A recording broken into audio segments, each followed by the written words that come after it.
Alright, what is up, guys? As you may or may not be able to tell, this is not the Mustang. So this is my new car. I actually still have the Mustang too, so we'll be driving both. This is the daily, and the Mustang is now more the weekend fun car.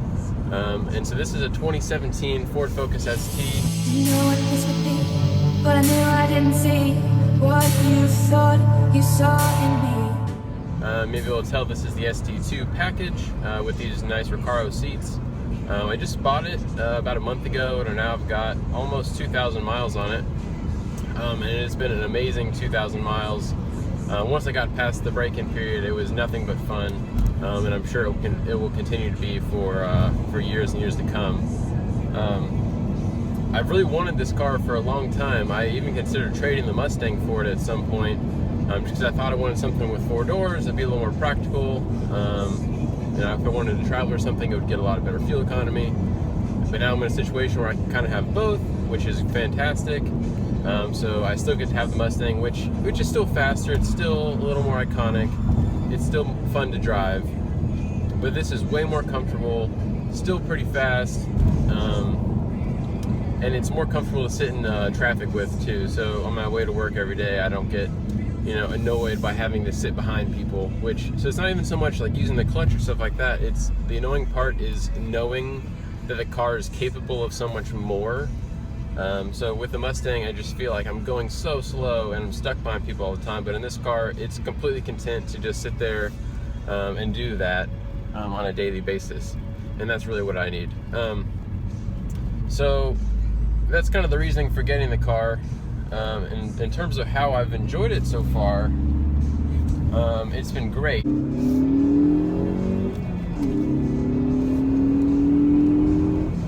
Alright, so some of the performance specs. This is the 2-liter EcoBoost 4-cylinder, making 252 horsepower, and the red line is 6,500 RPM on that.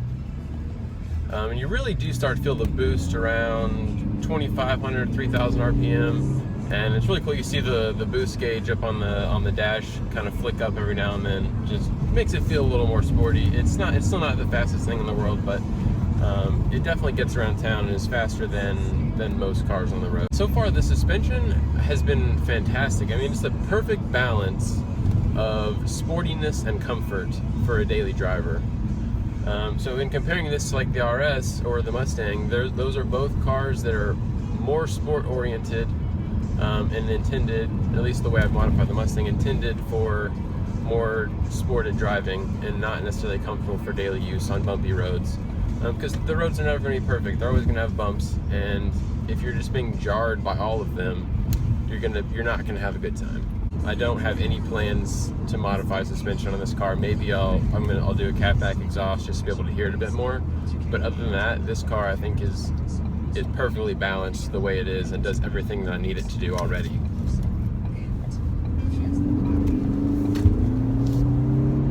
And it gets into corners really, really well. So that's definitely something that it's got on the Mustang, is cornering ability.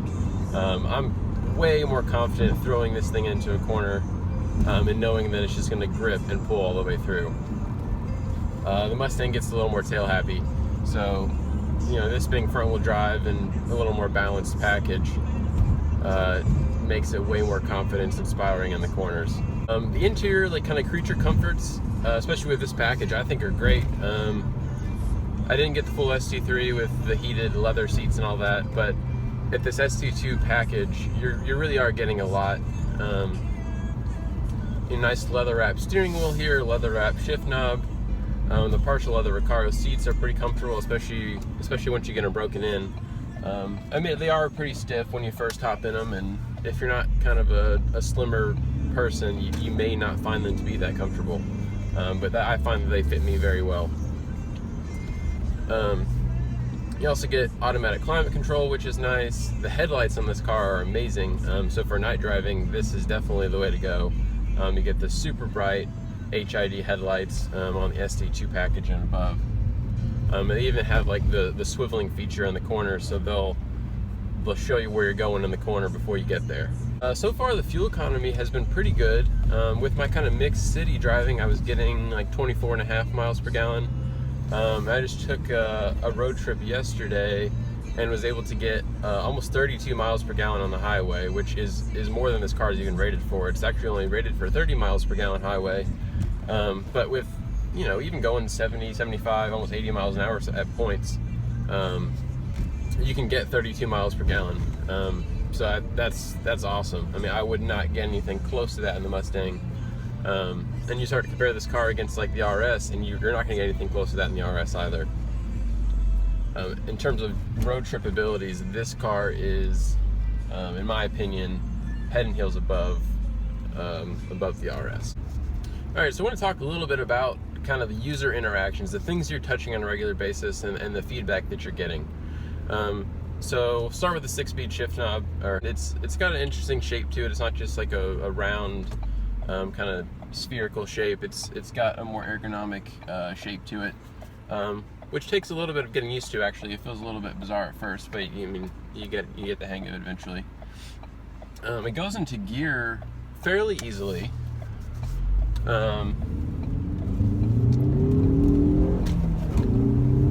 Even for, you know, aggressive driving, you definitely feel confident throwing it into gear. You never feel like you're gonna miss a gear or get locked out. The steering wheel is nicely leather wrapped and padded, and I find myself just like feeling the steering wheel, which is kind of weird perhaps, and it just feels really good in the hands. I find myself even driving with two hands more often, just, you know, for better control and just because it's a really comfortable driving position.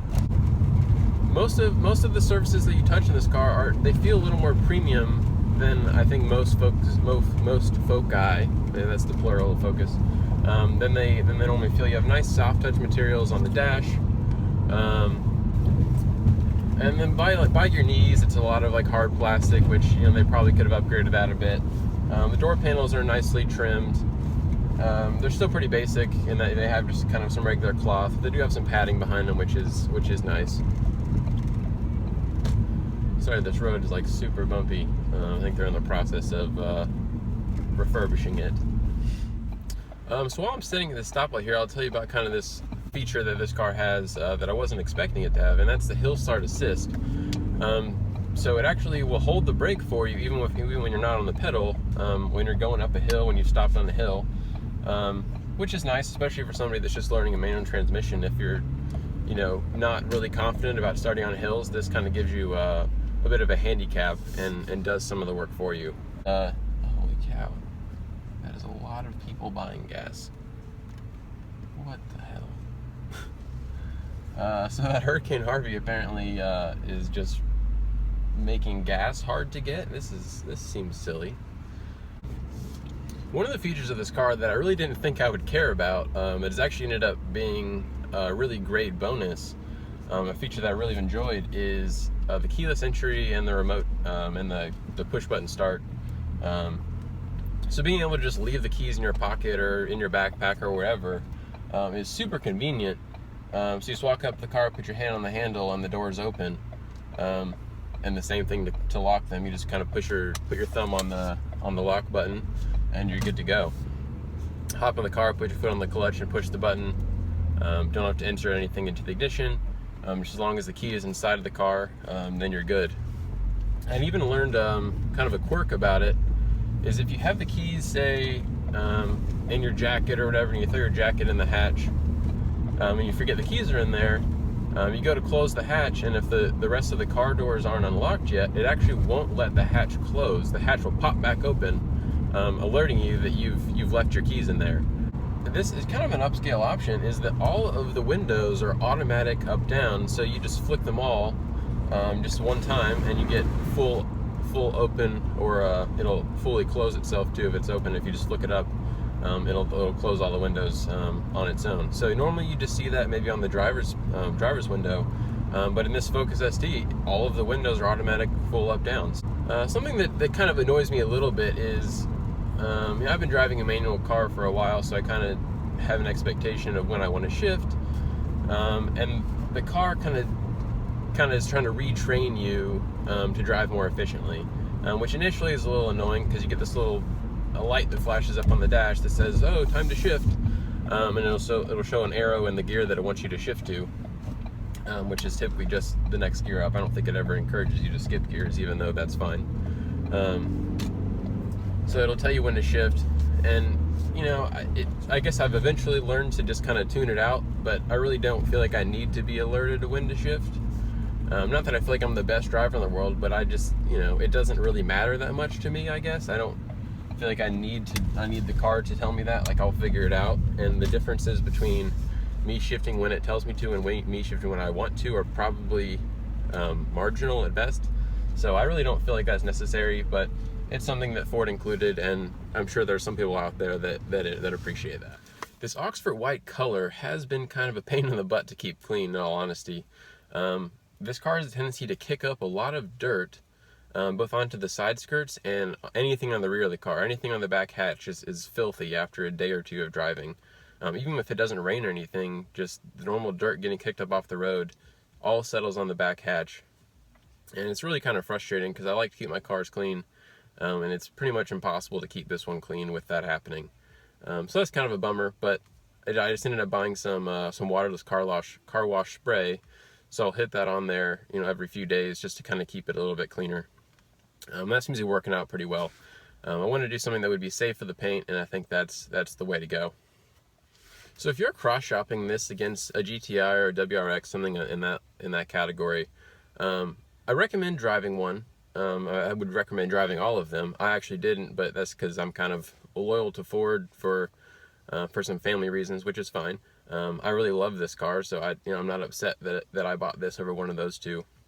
But I think you'll be pleasantly surprised with the feedback you get from the steering wheel, the road presence of this car, which, I mean, it kind of zips around, and it feels lower to the ground than a standard Focus, and I think it is actually lowered. And the fit and finish is good. It's not going to be to the level of a GTI, but it's probably better than a WRX. So I think it fits in between those two, where the WRX I think is probably sportier, and the fit and finish is a little bit less, whereas the GTI is not quite as sporty, but is more refined on the inside.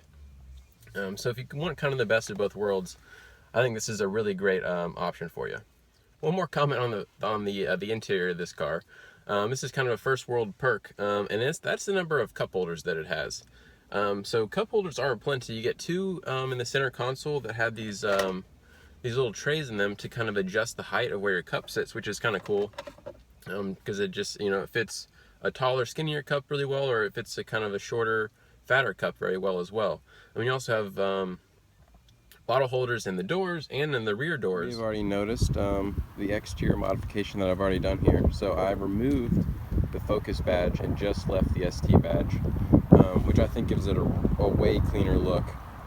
I'm not really a big fan of plastic chrome, so that was really all that the car had, so which is nice. So you don't have to worry about taking too much off.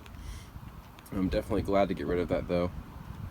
Moving on to these exterior though, you see I got the upgraded wheels with the black pocket and the machine face, which, you know, I like the snowflake wheels too, but the one that I happened to find had these wheels, and I was fine either way.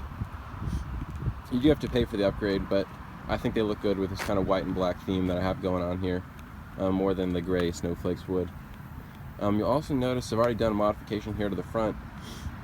I'm just using a black vinyl. I filled in between the fog lights and the lower part of the grille there, which I think gives it a really mean and aggressive look, kind of similar to what the RS looks like, because it's mostly blacked out down there. That was, you know, $10 and, you know, a few hours of my time, and I think it made a pretty big difference in the exterior. Also, living in South Carolina, getting your windows tinted is a must. So I did that within the first week of owning this car. Did a 20% tint all the way around, which gives it a really nice black and white contrast look.